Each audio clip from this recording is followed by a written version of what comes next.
And welcome everybody to the glorious episode of the Put on Raiders podcast. I'm your host, Dwayne Douglas, along with Ryan Holmes, and we are podcasting off of the beautiful shores of the Pacific Ocean.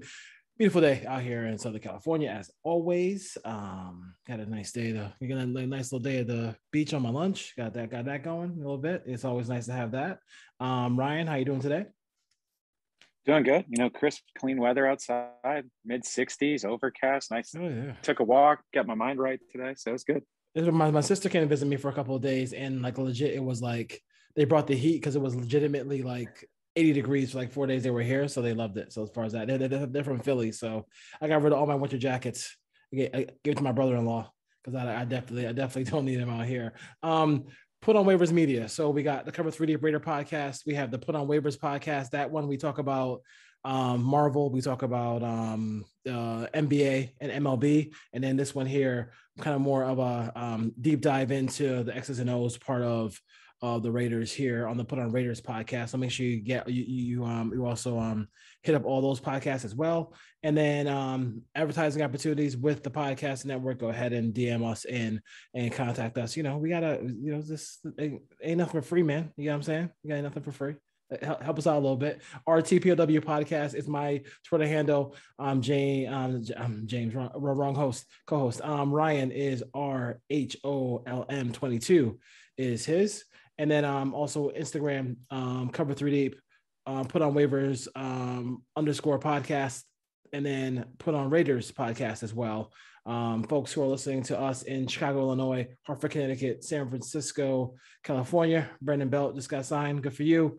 Palm Springs and Butte, Montana. 858-299-5592 is our text line. We have 3 questions off those text lines. So before we go to hit up kind of our new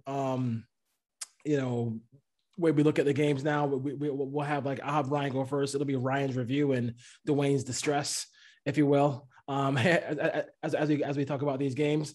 But first question was, what for Dave from the 718? What do you do with Carr after this season? We kind of talked about that in our quick reaction. I'll let you go first, Ryan. I think right, yeah, you kind of see how this year plays out first, right? Yeah, clearly you got to wait and see what happens. How does this team finish down the stretch? In my mind, they need to make the playoffs. It's year 8.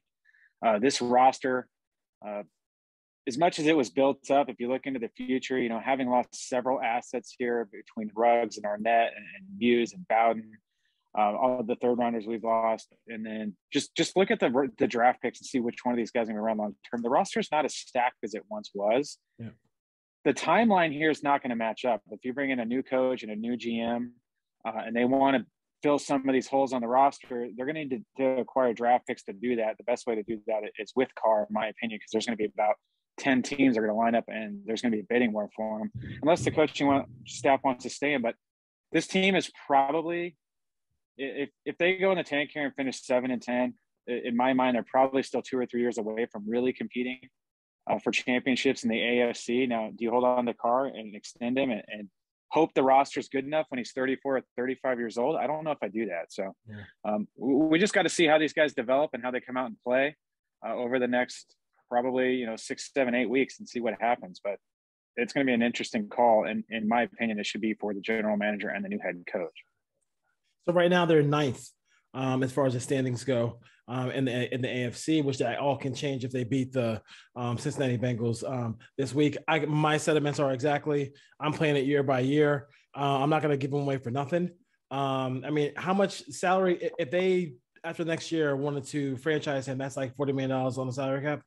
Is that like how much? It's going to be north of 35 million, probably approaching 40 after another couple of quarterbacks get signed. So like, it all depends on what you want to do. I would think that, and it kind of goes into our next question because they want to know who our top 2 head coach choices are for the Raiders coming into next year. I think even if they make the playoffs, they might be looking for a new head coach. That's just me. But I'm going to extension talk if they make the playoffs. If they win a playoff game, I'm definitely talking extension, and I think that's, but I'm going to talk to Derek and and kind of look at the landscape and say, hey, look at Seattle. They can't improve their football team. Why can't they improve their football team? Because of Russell Wilson's contract. So, like, I mean, I want to pay you, but I don't know if it's more guaranteed money up front that kind of satisfy you, and then and keep that salary manageable, so you can still get paid a lot of money because you are a starting quarterback in the National Football League. But yet, if we need somebody, we don't have to restructure the entire world just to get a middle linebacker because somebody got hurt. Let me ask one question here on this. Let's just say they go 9-8 and miss the playoffs. Let's just say they win 10-6 or whatever. They just missed the playoffs. They don't have cheap, young, controllable assets on this roster with the guys that they've lost. So, and I did this earlier today. The Raiders hire Dwayne Douglas. You're the GM. You look at this roster. How many guys on this roster are good enough to be on this team 3 years from now? And that's the long look you have to have. I mean, that's the right 3 years from now. 3 years. Look at the offense. Yeah. I came up with 3 guys on offense: Colton Miller, Darren Waller, and Hunter Renfrow. The rest of them, I don't know. I have questions. Defensively, Merrick, Hobbs, Mullen, I put in that category, and Ngakoue, Crosby. That's it. I got the 8 guys on this roster that I could say without a doubt I want on this team 3 years from now. Yeah. And a new GM is going to look at it the same way. So exactly. It's not about giving Derek Carr $35 or $40 million. You're going to have to fill a bunch of holes through free agency, and those guys aren't cheap. You're going to have to go out and spend $5, $6, $7, $8 million to plug every one of those holes, and you're going to run out of money quick. This is not an easy fix. Those draft picks, those guys are no longer on this team. You're not filling those, unless you're going out in free agency and overpaying for guys. So a new GM, I'm almost positive, is going to take up the long-term look at this, and that's how you have to look at it. I think there's 8 to 10 guys that are safely going to be on this team, hopefully 3 years from now. Yeah, that's not what you want to hear, but it's the truth. So I mean, yeah. And like I said, if you listen, I'm gonna tweet this out later on today. If you listen to your favorite sports podcast and you agree with everything they say, you listen to the wrong sports. You listen to the wrong podcast. As far as that goes, your two top choices for head coach next year: Rick from Hawaii. Aloha to Rick there in Hawaii. I think this is saying that they make the playoffs and Mayock gets a chance to stay, which is going to be hard to do when he had the felon draft. But I would say Doug Peterson is a candidate. Like you, I mean, he can, so Doug Peterson. And I'm coming around on Brian Daboll because I think he's been in the league enough where one of the things that is hard for the first time head coach is who's going to be on your staff. I think he could bring along a pretty good staff, and I think he might just do it on offense and say, "Hey, you know what? I got Leslie Frazier in Buffalo. They're running, a lot of like not cover 3 but cover 2 stuff with Leslie Frazier. So let's see if we can do that there." And I did see that the Bills are averaging almost 5 yards a carry. They don't run it a lot, but they do run the football pretty effectively. So I do like the fact that they can run the football. So I give Brian Daboll an opportunity here, or Doug Peterson. Who are your top 2 choices for head coach next year? I think you're looking at it through the right glasses here. There's 2 different scenarios here. Mike Mayock stays, Mike Mayock goes. Mm-hmm. And that plays a long way, because if Mayock stays, my assumption is Mark Davis is going all in to try to win immediately. And then you need a veteran head coach and a guy who's that can come in and work with Carr and try to keep the offense up to speed. If you're going that route, you're not hiring a young guy that's never been a coach before. You got to look at the retreads, the veterans that are out there. Clearly, I agree with you. I think Doug Peterson would lead the group there. I know there's not a lot of guys that like him, but he won a Super Bowl, and it wasn't his fault in Philadelphia when it fell apart. He was right about Carson Wentz, in my opinion. So I'm going to go there. I do like Daboll that you mentioned. He would be my leading candidate if it's, let's say they go out and hire Joe Schoen, who's in the front office, and Buffalo, who's thought of well around the league, and then he brings over Daboll with him. You're probably going to see a combo here. If it's a first-time head coach, probably the GM is going to have some connection to him or be with the same team with him. I've actually started doing research on potential GM candidates.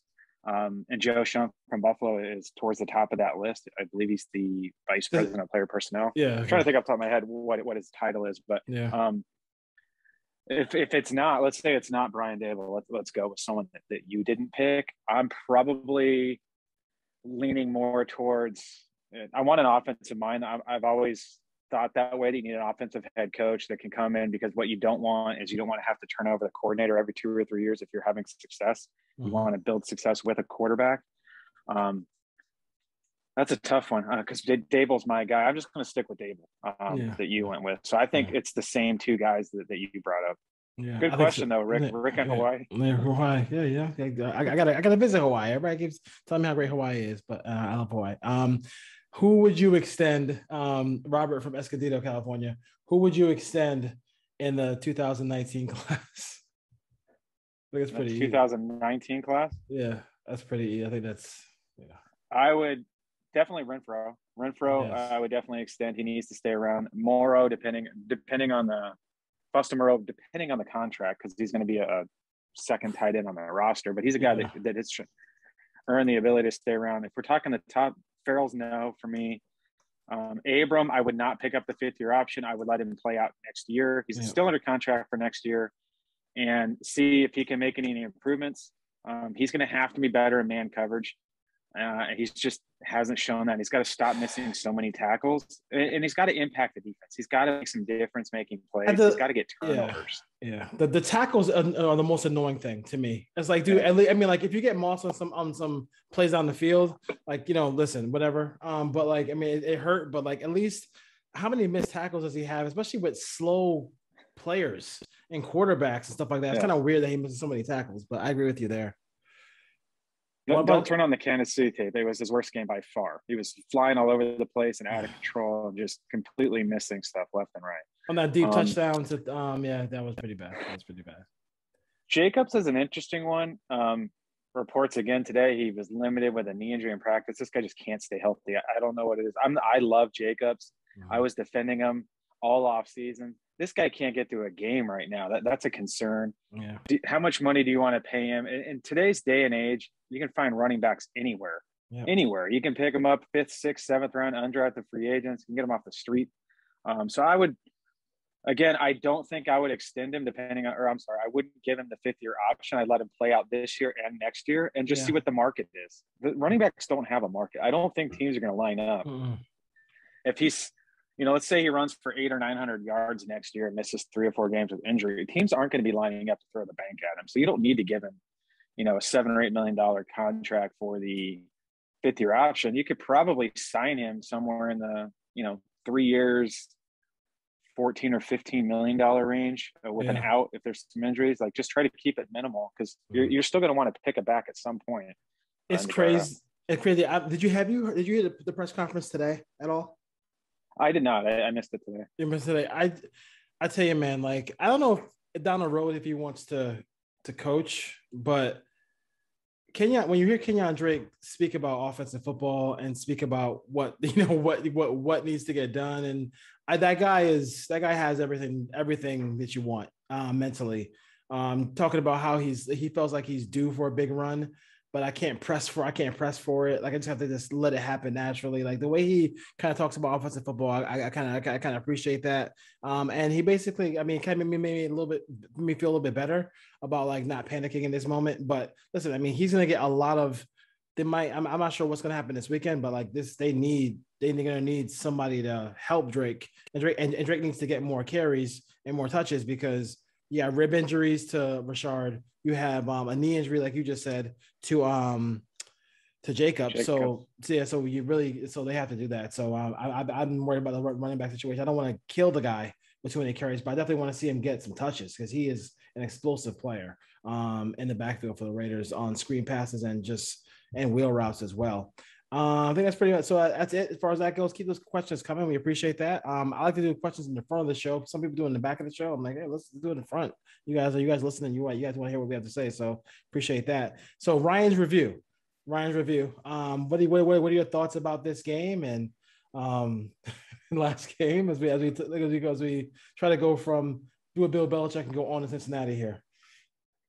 Yeah, unfortunately, last week on the podcast, I picked Kansas City to win. I thought the game would be much closer than it was. In the Raiders' fairness, it was close midway through the third quarter, but they play 60 minutes in the NFL, and they kind of unraveled. It was kind of what I thought, what I talked about last week on the podcast. I didn't think the defense would be able to hold up through the course of the game. I thought they'd have a tough time mixing their coverages, playing too high, playing cover 4, playing cover 6, just things they haven't done a lot on film. And to Gus Bradley's credit, they did try that. First, second drive, they're out, they're mixing it up. I mean, they're running different coverages consistently for the first 2 drives. They get the 3 and out. And then we started to see they started to go back to their basics, cover 3 on first down, cover 3 on second down. They were starting to mix a little bit on third down. And then you know what Andy Reid did? He said, well, if I know they're going to play cover 3 on first and second down, I'm just going to throw the ball. And I'm going to come out, I'm going to throw it on first down. The Raiders are going to be cover 3. You know who I'm throwing it at? I'm going at 24 and 35. Where's 24? Where's 35? Yeah. And there were times he had them both on the same side of the field, so it's pretty easy pickings. The pass rush, I thought Crosby had a really good game.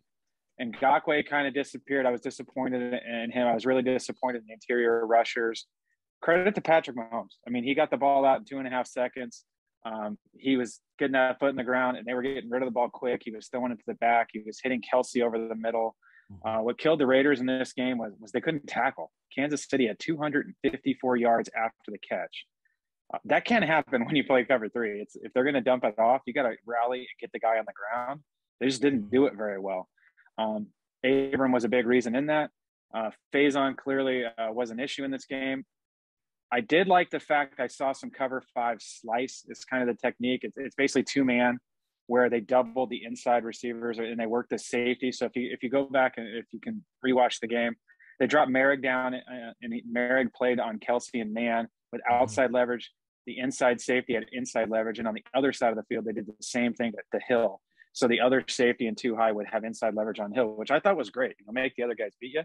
We didn't see it very much. I mean, I saw it maybe 3 or 4 times throughout the course of the game. I wish I would have seen more of it. But, clearly the Raiders, they didn't play as much 2 high as other teams had against Kansas City. They kind of still stuck with a little cover 3, but, that weak side defender, and a lot of times they were in dime. It was Dallin Levitt. He would just play with a little bit more depth. Which made it a little bit easier for them to get those, 8-yard curl routes, just hook it up and throw it. But yeah, the defense, I thought, the issue that we were going to see the miscommunication, the predictability on early downs is what ended up killing them. And then the missed tackles. Offensively, I have a lot of questions here. The Raiders were 1 of 9 on third down conversions. Do you remember the third down conversion they did get? Do you remember what it was? Third down conversion they did get. I don't remember. Which one was it? The very first drive. It was a run to Jacobs. After the first that was the flip. Game, was that the flip? That's the fake, only one. The fake inside and flip it to the outside. The old Charlie Garner play. They didn't convert a third down after that the entire game. And the concerning thing about it was, it wasn't like they were in 3rd and 8, 3rd and 10, 3rd and 12. I dove into the numbers. If you take away the 3rd and goal from the 20 on the last drive of the game, the average yards to go was 4.3, something like that. It was either 4.3 or 4.6. I don't have my numbers in front of me.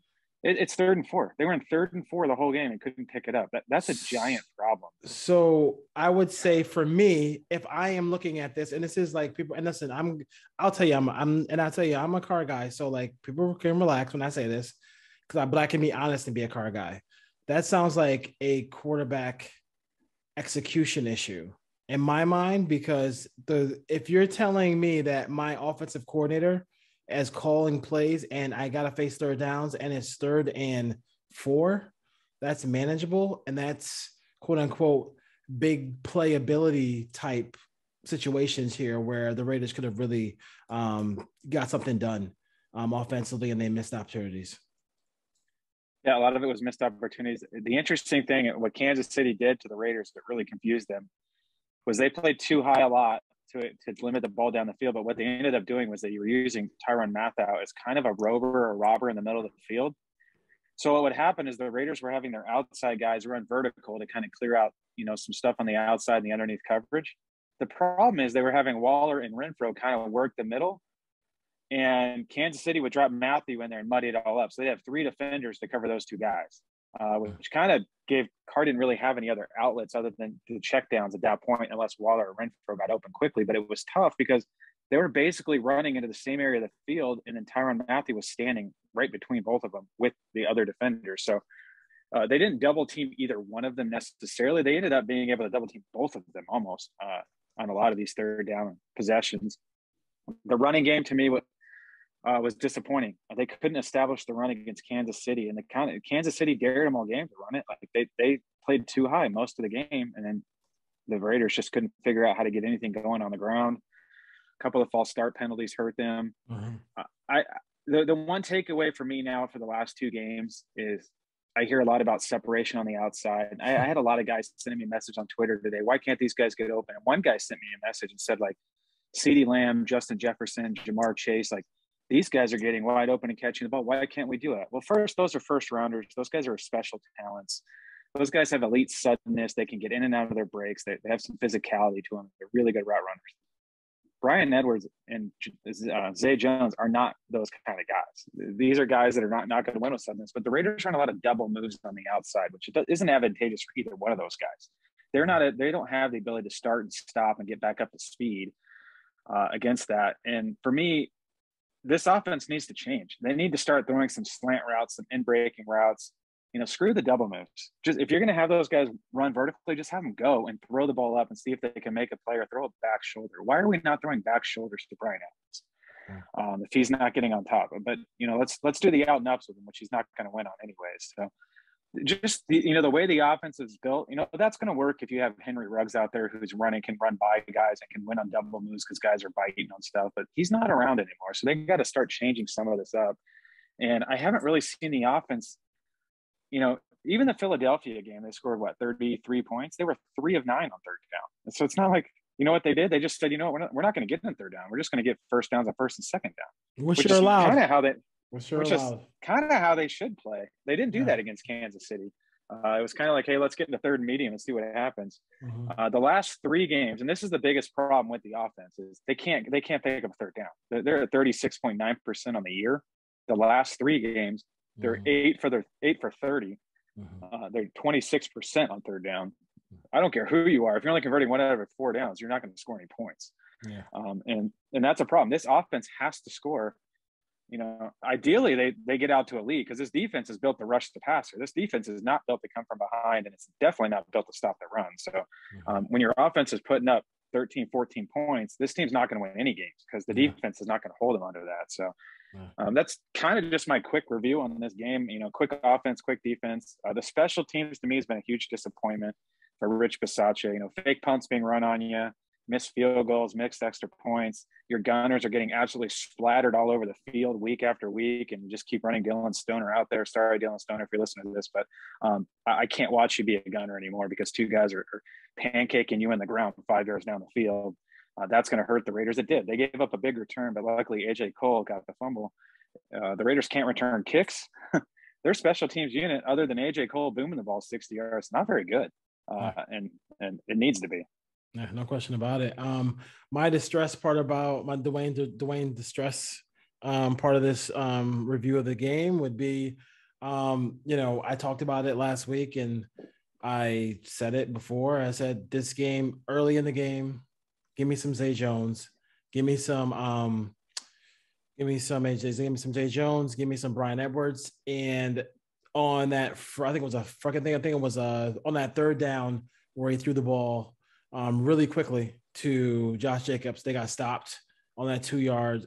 Josh Jacobs, all he had to do was stick the ball out and he would have got the first down. I'm not sure why he went down so easily, but he went down, whatever. On the backside, it's wide open.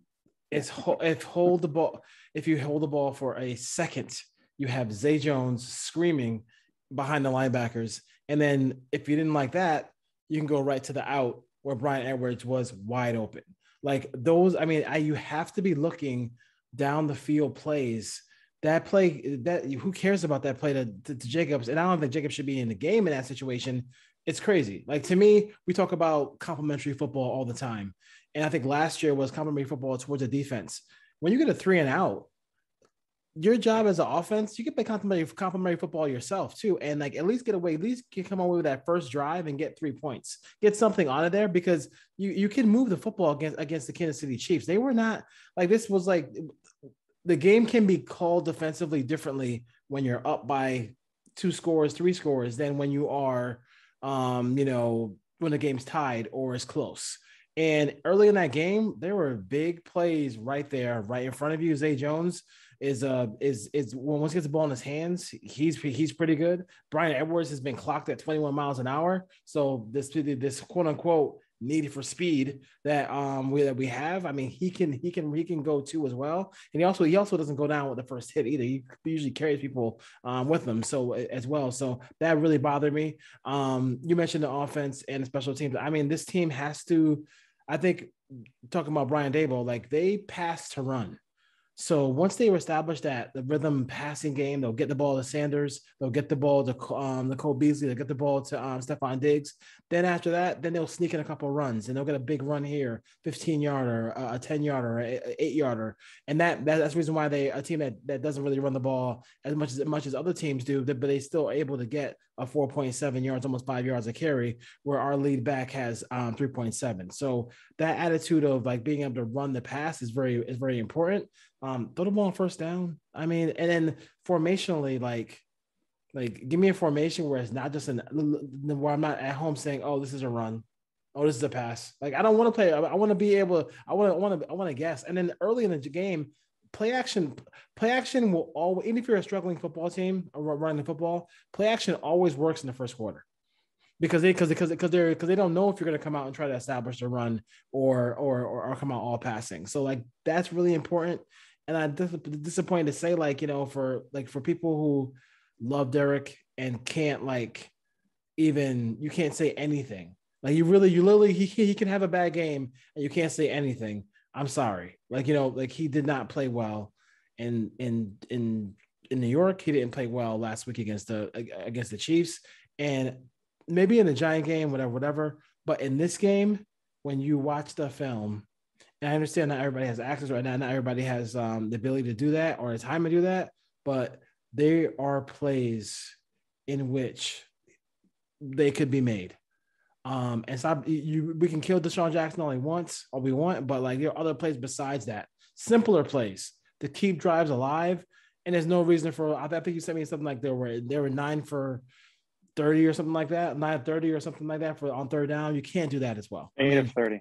8 of 30. I mean, you're not going to win. The last 3 games. You're not going to win, no. and they're manageable third downs. So put pressure on the defense by throwing the ball down the field. If they want to come up, and your biggest stereotype is his biggest stereotype is it can be such a good thing for him, because if they think he's going to check down all the time, rip it right behind the linebackers. The plays are open down the field. And I'm not talking about bombs. I'm talking about the 15, 20-yard gains or the balls you give to these receivers where they can just go catch it in stride and go. And maybe get some yards after catch like the Kansas City Chiefs did this weekend. Yeah, that throw that Carr made to Edwards for the touchdown was a rope. Like he shows you at times. That's why it's frustrating. Make these throws. That's why it's frustrating. Because he does it 2 or 3, 4 times a game, and there's other times where you just scratch your head. Offensive line didn't play very well in this game either. That is a caveat, but the one thing I did find interesting from looking at the film, and I don't know if I've seen a lot of this before, but he seemed to not trust those outside tackles. As soon as he got to the back, it's 5 or 7 step drop, he was running up into the pocket, like not gliding up, not shuffling his feet, and keeping his eyes downfield. It was literally like, I'm going to get up in this pocket and then try to make a play. And then he ran into a sack late in the game, and kind of he had some opportunities to make some plays where if he had just stayed in the pocket and stayed there and just let it rip, but he didn't. I don't know. I mean, we could blame a lot of people. At the end of the day, great quarterbacks mask a lot of issues on teams. No team is perfect. Not every quarterback in the league has a top 5 offensive line, a top 5 running back, a number 1 wide receiver, a Darren Waller, a Hunter Renfrow, a top 5 scoring. On Twitter they do. If they do, they win Super Bowls. Everybody keeps saying that on Twitter. Like basically, like all these top quarterbacks have perfect teams. There's issues. I talk to people who who cover the Bills, who cover some of the cover the Bucks. Like those, I mean, they're not perfect. Like there's holes in every roster. The sport is designed for everybody to have holes. And Nobody injuries. and injuries. Nobody can have 20. They can spend way more than anybody else and just like whatever. So that's kind of crazy to me. But yeah, I mean, I that's why it's frustrating. It's not like we're sitting here watching a guy who can't do it. He just needs to keep doing it and like just not stop doing it. Like stop. Just keep. Like you hit one pass play, great. Let's go do it. You know what? Let's keep going. Do it again. Like the one thing that always bothers me too is like when we go to short yardage, like, and that short yardage is just horrible. I think one of the guys in our Raiders chat said he said on Sunday night, he's like, wow, third and one is so easy for other teams. That was the funniest line I heard all day. But why not just have a play ready and let's just go? Why does it have to be this whole bring in Mariota, flex out Carr, do all this like let's run the next play and be done. And like and you have to have a short yardage play no matter what personnel group you have. So if it's a short pass to a quick pass to maybe to Renfro or something quick to Edwards or Waller. I mean, let's just do that. Like, this whole like, oh, stop the game, slow down. We're up against the time clock. We got to get Mariota and we got to get after this package in. Why not run I have no problem running the Mariota package on first down. Like, why does it have to be all like? Let's just do it in third and fourth and one. Yeah, for third and one all the time. Like, let's start the game with it. Like, what I mean, like put him on the floor or put him on the in a two back situation with Jacobs and Drake and cause some confusion that way. So but I don't know, whatever. We're just guys talking, but two other things that go ahead. Yeah. I was gonna say two other things that stand out to me is where was Kenyon Drake in the passing game? He had 2 catches and they were both garbage time in the fourth quarter. Why was he not on the field with Jacobs, especially after Ingle got hurt early? Like, okay, let's put these guys in the field. I know you can do it. You did it the week before. Yeah. And where is Darren Waller? Like, okay, I know he got 19 targets the first week. That was 8-9 weeks ago.